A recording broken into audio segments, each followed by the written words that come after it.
бір қалыпты ілгерілемелі қозғалыс. Бұл қозғалыс бізде түзу сызықты болады көбінесе. Ең басты жылдамдық ұғымымен танысайық.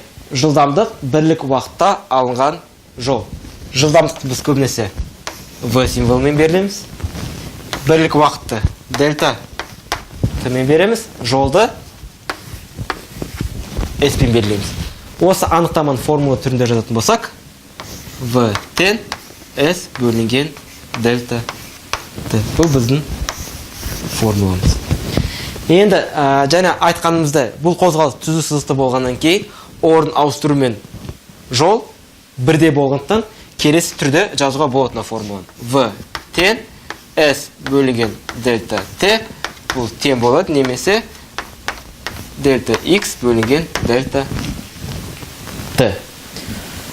Осы формуладан біз енді S тең V көбейтілген дельта T немесе дельта T тең болады S бөлінген V-ға тең дейміз. Формулаларды бердік. Енді сүй жүйесінде өлшем бірлігі метр бөлінген секунд болады. Метр бөлінген